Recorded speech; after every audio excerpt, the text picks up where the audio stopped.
Good morning, students. Standard 4th, subject English. Now, today we will do 23rd chapter. The heading is Computers. You have learned the mathematical operations of addition, subtraction, multiplication, and division. You can do sums which involve any one or more of these operations. You may also solve complicated sums which involve all these operations. You can calculate the answer quickly if you use tables, but sometimes it is necessary to carry out very complicated calculations that involve very large number. At such times, mistakes are bound to occur in the calculations. Then you waste a lot of time checking and rechecking your answers. How can we avoid these errors and wastage of time? It means that आपको addition, subtraction, multiplication, division 4th standard में हो तो normally आपको आता ही होगा, isn't it? अब उसमें भी आपको सॉल्व करने में कभी कभी प्रॉब्लम्स आती है, कभी कभी आंसर्स रॉन्ग आ जाते हैं, जो कि हमारा क्लियर रहता है मल्टीप्लिकेशन या डिवीजन और जो भी हो, लेकिन कभी कभी रॉन्ग हो जाता है। तो ये मेंटली हमारा कभी कभी दिमाग काम नहीं करता, इसकी वजह से वो रॉन्ग हो जाता है।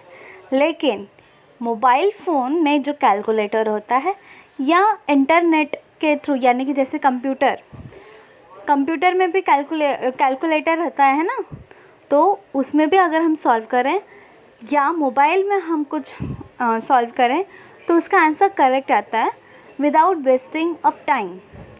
बिना टाइम वेस्ट किए हमें तुरंत आंसर्स मिलते हैं, है ना? तो इसी तरह आजकल हमारे ज़माने में मोबाइल फ़ोन और कंप्यूटर्स बहुत ही इम्पॉर्टेंट हो गए हैं। आजकल के एजुकेशंस में ये होना बहुत ज़रूरी है, लेकिन उसका मिसयूज़ भी ज़्यादा होता है। एक्स्ट्रा लोग मोबाइल में गेम्स ज़्यादा खेलने लगे, लेकिन इंटरनेट हमारे लिए बहुत ही यूज़फुल है और कैलकुलेटर तो वो भी ज़्यादा हमारे लिए इम्पॉर्टेंट है। लेकिन हम सॉल्व करें वो हमारी प्रैक्टिस होनी चाहिए, क्योंकि एग्ज़ाम्स में मोबाइल फ़ोन अलाउड नहीं होते हैं, इसके वजह से हमें सॉल्व करना है। लेकिन जहाँ प्रॉब्लम आई वहाँ मोबाइल फ़ोन का आप यूज़ कर सकते हो। तो इसका इंट्रोडक्शन ये था कि हम कंप्यूटर के थ्रू या मोबाइल फ़ोन के थ्रू हमें तुरंत आंसर्स मिल जाते हैं, यानी कि यूज़फुल ऑफ कंप्यूटर यहाँ पर ये बताया है। And computer is a machine that is an answer to all this problem. Computer ऐसा चीज़ है जिसके पास हर एक चीज़ का सॉल्यूशन है, लाइक वीडियोस देखना, म्यूज़िक सुनना, गेम्स खेलना, ऑनलाइन कुछ इन्फॉर्मेशन ढूंढना, मेल करना, मैसेजेस करना, और भी बहुत सारे काम हैं। Computer can solve problems and carry out most difficult calculation with amazing speed and accuracy. बहुत ही स्पीड और सरलता से आंसर हमें मिलता है, किसके थ्रू? कंप्यूटर के। Computer can do several other things besides carrying out calculation. In fact, there are few things that the modern computer is not able to do. Computer have memory. That is, they can store a lot of data or information. They can keep words, pictures and sounds in the memory and give you the information within a fraction of a second when you need it. यानी कि हम कुछ online अगर search करें तो हम type करके searching के बगल में लिखते हैं और सर्च करते हैं। कितना मिनट लगता है? हाफ सेकेंड भी नहीं लगता है, वो क्लिक होता ही पूरा इन्फॉर्मेशन आ जाता है। यानी कि उसके पास दिमाग इतना तेज़, हम कुछ भी अगर किसके बारे में भी इन्फॉर्मेशन निकालें तो उसके पास सारी इन्फॉर्मेशन रहती है। यानी कि स्टोर करने का डाटा उनका कितना पावरफुल है। कंप्यूटर ऐसा साइंटिस्ट ने मशीन बनाई है जिससे हमें बहुत ही हमारा फ़ायदा है उससे।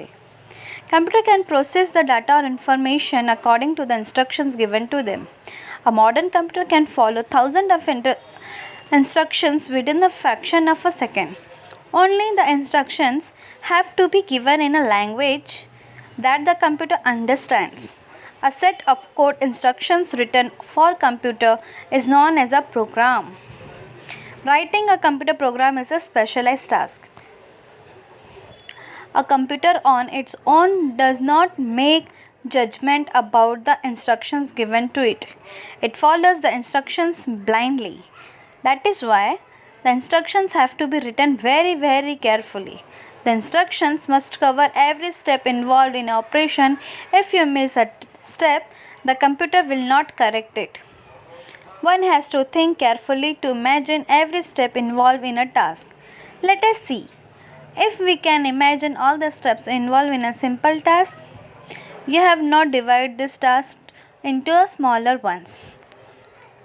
Going to greengrocer shop, picking up the vegetables you want and paying for them, coming back home. Then you have subdivided this task into still smaller ones. For example, going to grocery shop, take a bag for the vegetable, take a money for the vegetable, start from your house, walk down to streets, turn right, left, walk down street, cross the street, enter grocery shop. अब sequence wise इसमें बताया गया है कि आप अपने घर से निकल रहे ग्रोसरी शॉप यानी सब्जी मार्केट में, तो वहाँ पर जाओगे, देखोगे, पूछोगे ये कितने का है, वो उठाओगे, पैसे दोगे, टर्न मारोगे अपने घर के लिए और अपने घर से आओगे। यानी स्टार्टिंग पॉइंट से एंड तक पॉइंट तक इसमें सीक्वेंस बताया कि आप क्या क्या करते हो। Each of the smaller task can again be divided further into smaller task. Try to do choosing any one of the above steps. Thus, we see the computers are smarter than man, but it man is who do the difficult job of making them smart enough. ये हमारा computer sequence wise तुरंत बता देगा। कोई भी अगर हमको कुछ बनाना भी हो तो उसकी पूरी विधि, इंग्रेडिएंट्स सब बताता है उसमें कि इसमें क्या क्या सामान लगते हैं। तो ये तुरंत 1 मिनट के अंदर पूरा हमको 1 सेकेंड में ही मिल जाता है, और जिसके वजह से हम बहुत, जैसे वीडियोस में भी आते हैं यूट्यूब पे कि ये खाना डिश कैसे बना, तो सीक्वेंस वाइज सब बताता है। तो हमें कंप्यूटर का ज़्यादा यूज़ करना चाहिए, बट उतना भी यूज़ नहीं करना चाहिए, उसका मिसयूज़ ज़्यादा भी है, लेकिन हमको नॉलेज के लिए बहुत ही अच्छा है। और कैलकुलेशन की जहाँ बात हुई तो जितना हो सके आप अपने घर में सॉल्व करो। ज़्यादा डिफ़िकल्ट रहा तो आप मोबाइल फ़ोन या कंप्यूटर का यूज़ कर सकते हो। Thank you.